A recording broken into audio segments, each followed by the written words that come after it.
Olá, é um prazer ter você aqui.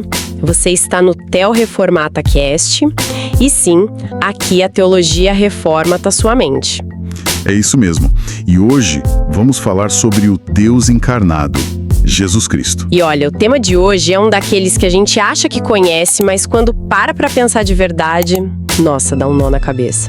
Com certeza. A ideia de que Jesus é, ao mesmo tempo, 100% Deus e 100% homem.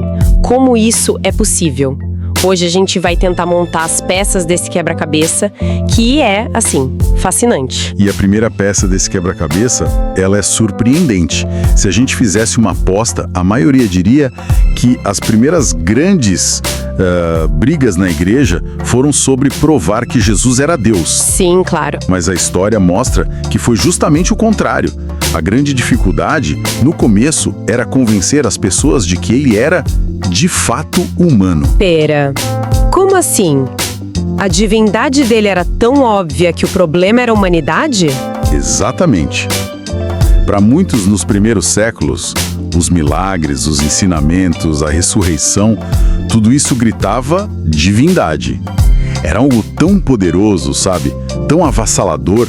Entendi. Que a ideia de que esse ser divino pudesse ter um corpo de carne e osso, que sentisse fome, cansaço e dor, parecia um rebaixamento.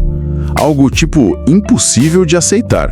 E imagino que daí surgiram umas teorias bem estranhas para tentar resolver essa questão. Eu ouvi falar de um grupo chamado docetistas. O que eles defendiam? O nome deles já entrega a ideia. Vem do grego dokel, que significa parecer, aparentar. Ah, tá. Para os docetistas, Jesus era um ser puramente espiritual que apenas parecia humano. O corpo dele seria uma espécie de ilusão, um holograma divino. Ele não teria suado, não teria sangrado de verdade. Era tudo uma encenação cósmica.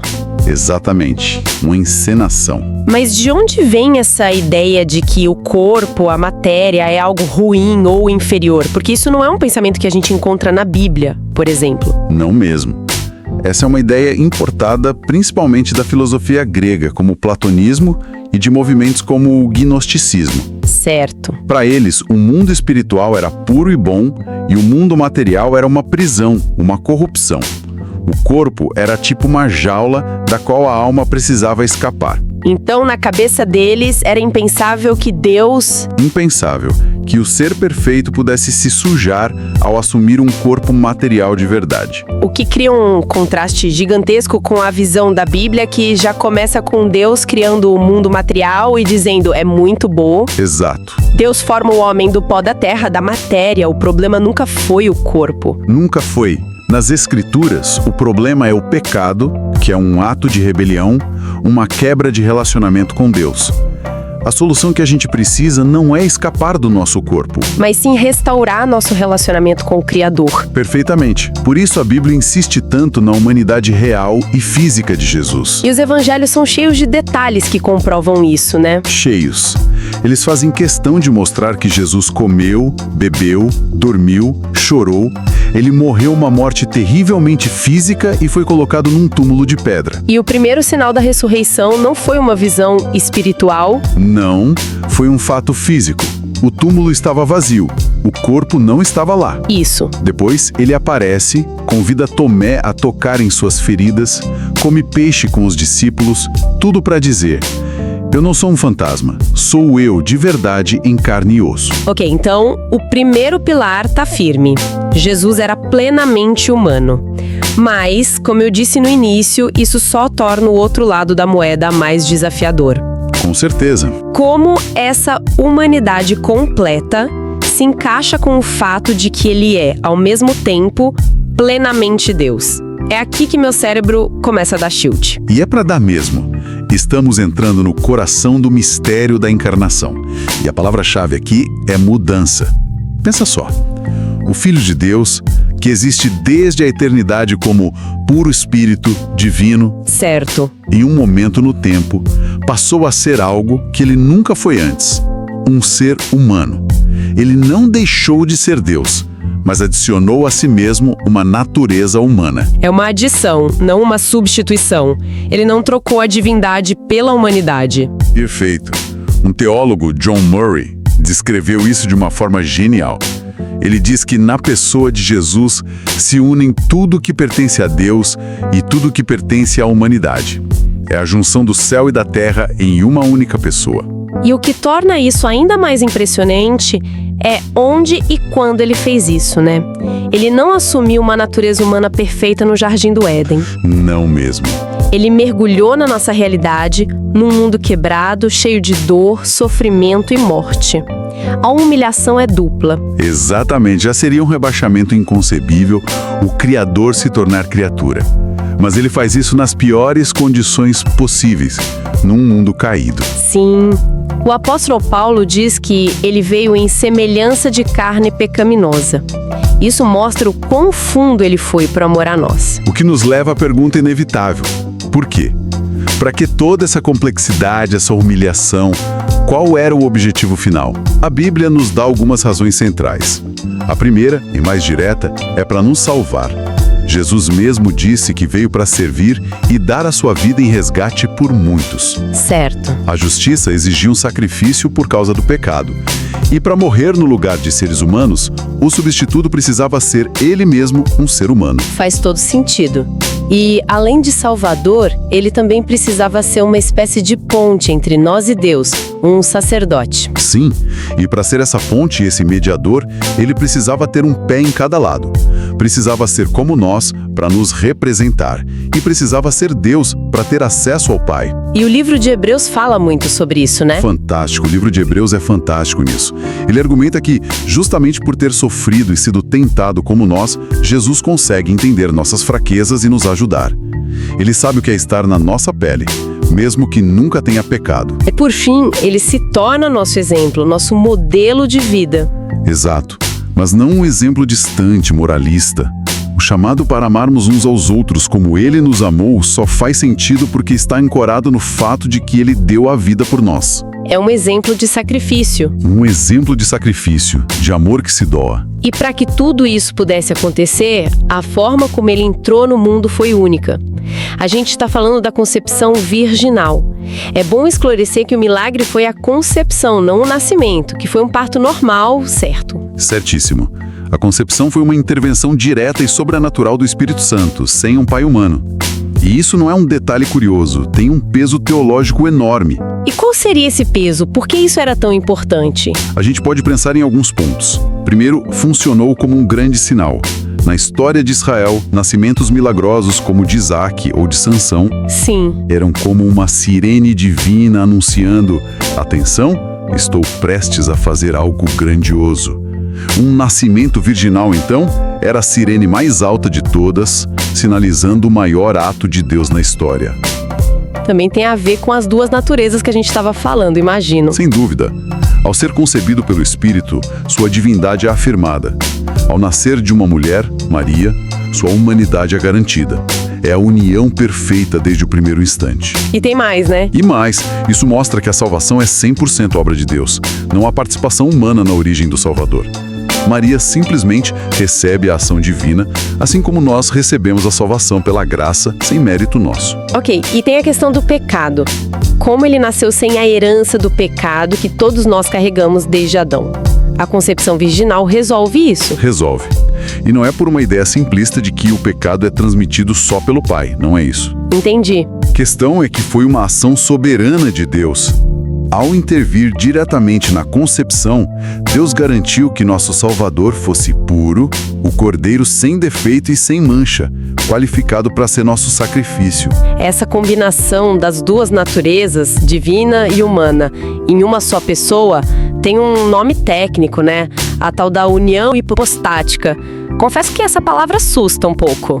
Assusta, mas a ideia por trás é mais simples do que o nome.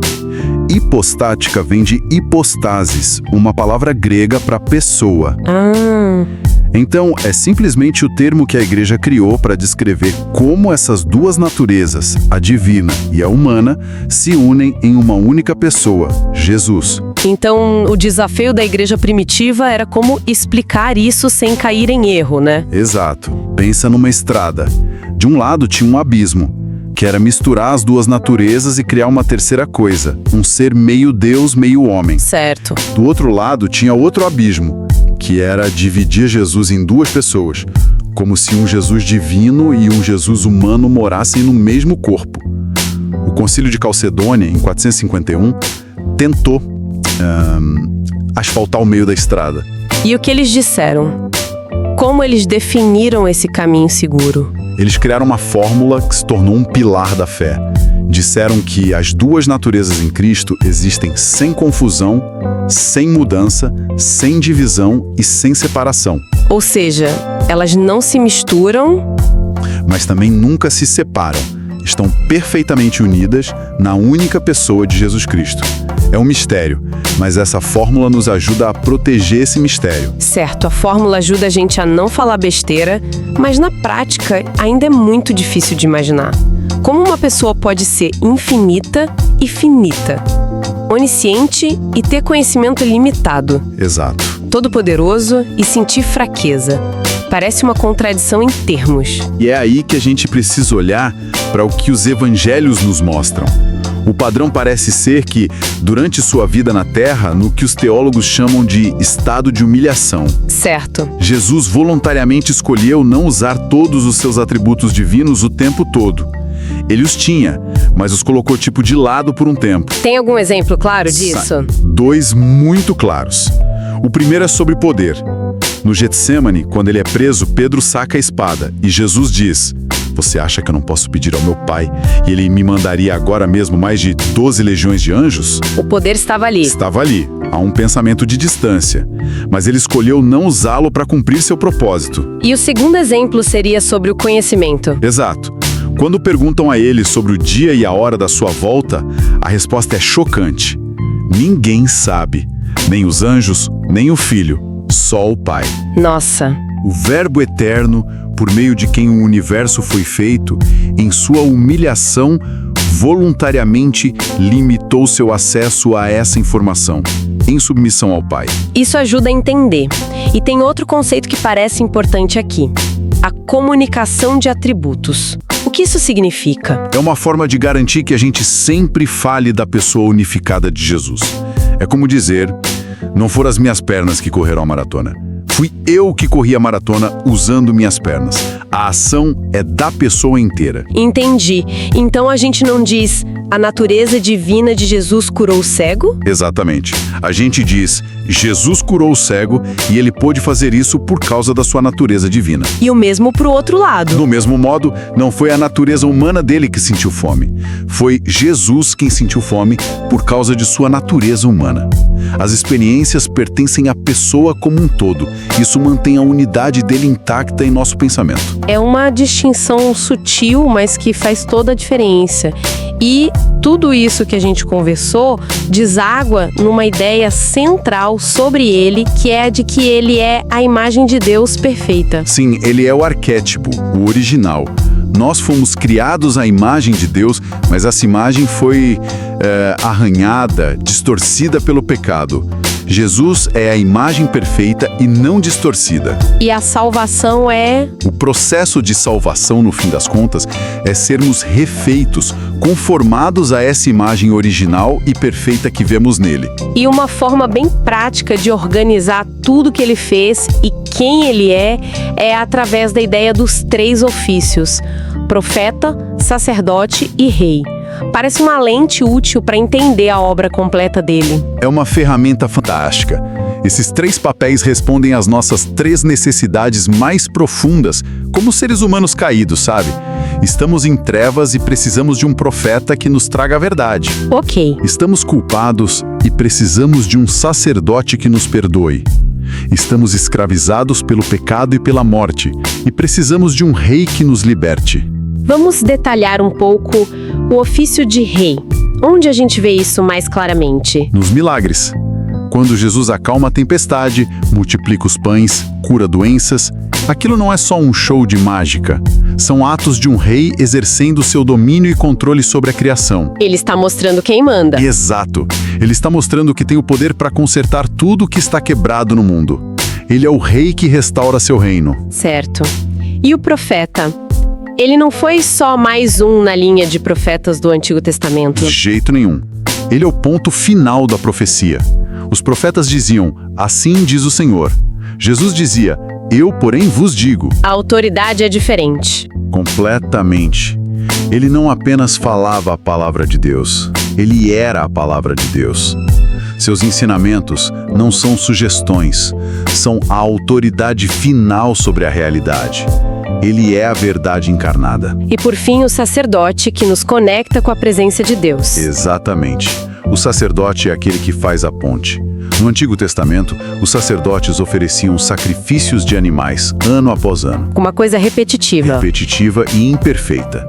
Jesus, como nosso sumo sacerdote, ofereceu o sacrifício perfeito e final, ele mesmo. E ao contrário dos outros, ele ressuscitou e vive para sempre, intercedendo por nós. Então ele não é apenas a ponte. Ele não é apenas a ponte. Ele nos leva pela mão e garante nosso acesso contínuo à presença de Deus. Rei, profeta e sacerdote. Controle, autoridade e presença. É uma forma incrível de resumir a perfeição e a suficiência de Jesus. Ele não é apenas parte da solução, ele é a solução completa. Não se esqueça de se inscrever no nosso canal e ativar o sininho para receber as notificações de novos conteúdos. Muito obrigado pela sua companhia e até a próxima.